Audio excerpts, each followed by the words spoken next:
come Sunday night, we're going to say what we actually think will win the Academy Awards and for Best Picture. But let's talk a little bit about what we think should win, or that may not. So I'm wondering what's on your list.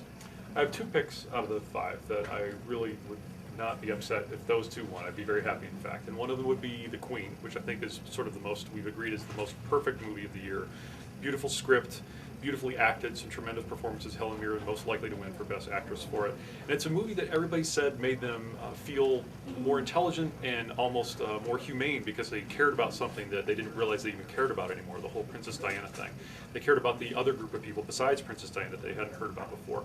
My other favorite would be Letters from Iwo Jima, which I think is surprising to people in a whole different way, that we have not spent many movies where we have stepped into the enemy's shoes and tried to look at things from their perspective and see them in their full range of humanity during wartime, and I love it for that reason. Yeah. Which ones jump to the top of your list? Well, those 2 are pretty much on the top of my list as well. I mean, I just think The Queen, like you said, is just one of these perfectly executed films that actually does something that hits your head and your heart, and I think that's an amazing thing. I think one of the things that's interesting about Letters from Iwo Jima is almost the same sort of, I mean, you're sort of describing similar qualities, which is that they approach something intelligently and really use the sort of power of empathy that I think film can have to make audiences think and feel someone else's, whether it be the Queen, the Queen's sort of relationship to Diana, or a Japanese soldier's relationship to the enemy, which in this case is an American soldier. I got a soft spot for Babel, I mean, this is one of those groups of movies that there's no movie I would be, well, that's not true. There are 3 movies I'd be very happy if they won, and 2 that I'd be sort of disappointed if they won.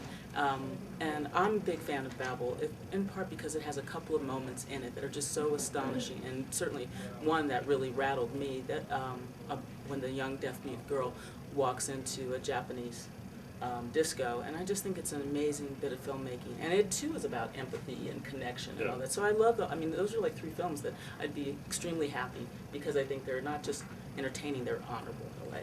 And neither of us is quite as crazy about The Departed this year or Little Miss Sunshine, but then there's always movies that you wish had been nominated. Most critics have at least 1 or 2 they'd like to slip in there if they had it all to do over again. And I know you have one of those. Yeah, and in fact it's like I would easily let go of Little Miss Sunshine, though I like independent film a lot, for Blood Diamond, which I thought was one of these, major motion pictures with big stars and big feelings and sort of big production values that really took on something that was important and actually shook you up a fair amount. If you watch it, it has a lovely performance by Leonardo DiCaprio.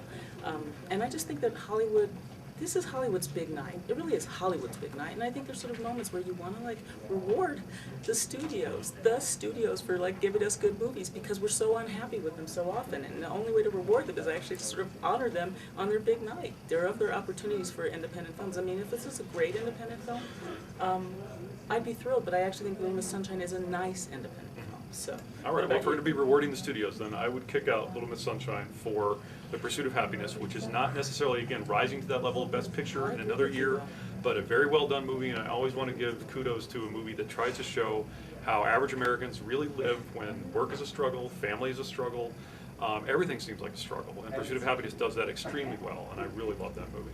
Yeah, well, I agree with you too. I think that's one of those movies that's like, go Hollywood, go studios, thank you.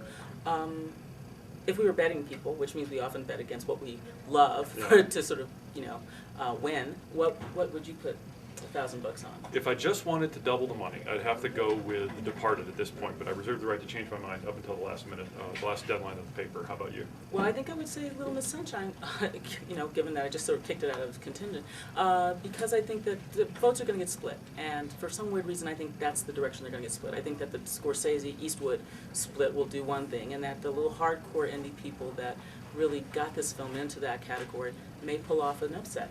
All right, so we'll all prepare to be surprised on Sunday night.